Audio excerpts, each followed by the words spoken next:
Hey, Yannick Bisson, Detective William Murdoch, how are you?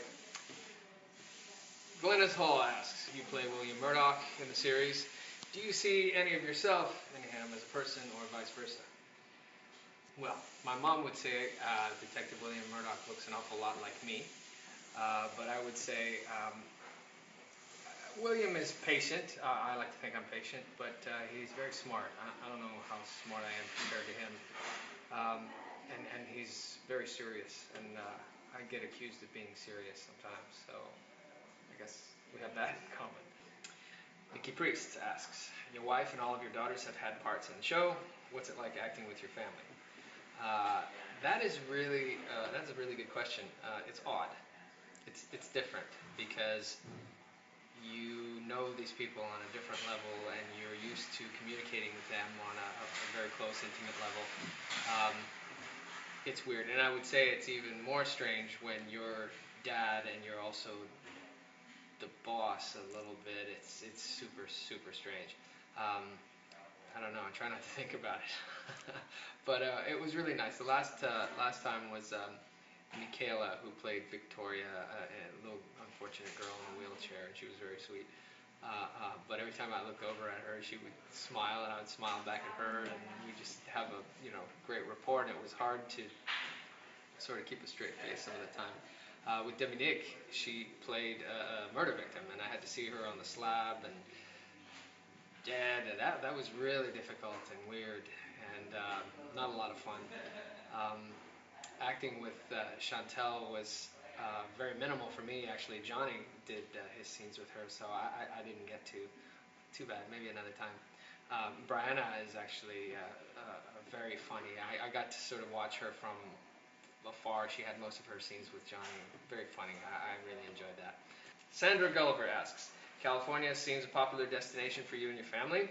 You see yourself moving there in the future, or will Toronto remain home? Well, Toronto will always be home. This is where I started my career. This is where my wife and I met. We began building our family here, so I don't see myself ever being too far from here. That said, a large part of show business takes place in California. We've lived there before. My youngest daughter was born there. So we'll just split our time, see how it goes. Tracy Adams asks, if you were sent to a desert island, and you could take just 3 things with you, what would they be?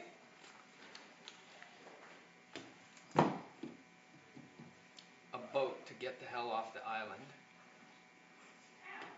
some cocktails if I decide to stay for a little bit before I leave, and probably my dog, my boy Mac.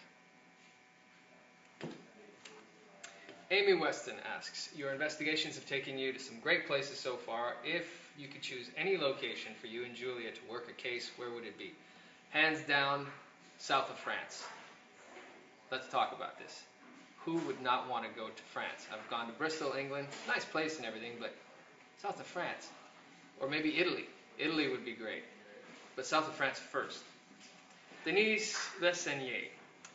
I hope I said that right. How much input, if any, do cast members have on their character script lines? That depends.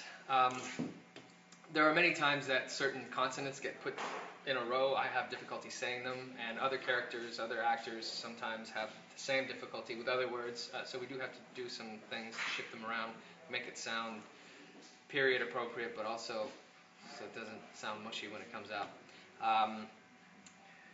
I guess I would say 5% of the time we have to riff and change some things. Sometimes the idea is on the page, but we have a little bit of a difficult time conveying it as written, so we have to just tweak some tenses and change things a little bit.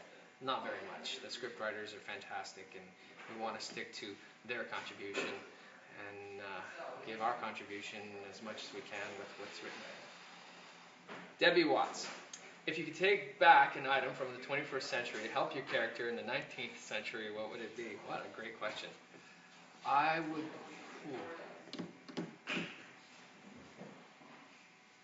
Oh man, that's a really tough one. I'd say the biggest thing would be the computer. But what would you compute? I would have to say something capable of calculating equations for engineering, so that man could build better things. So probably a computer to be able to move engineering forward and calculate strength ratios and load transference ratios, whatever. Yeah, that's a boring answer. That's what I would do. Rachel Pauls asks, have you learned interesting or odd skills since the show began? Well, I have learned to work for umpteen hours with no sleep. That's the one thing I've learned. I've learned to look cool and calm and not sweaty in 40-degree heat. I have learned that no matter what, a show is only good if the team is great. And the team can only be great if everyone is involved and everyone works hard. So that's probably the biggest thing. Our show is good and people like it and people watch it because of all the great work everybody does. And that's never been more evident than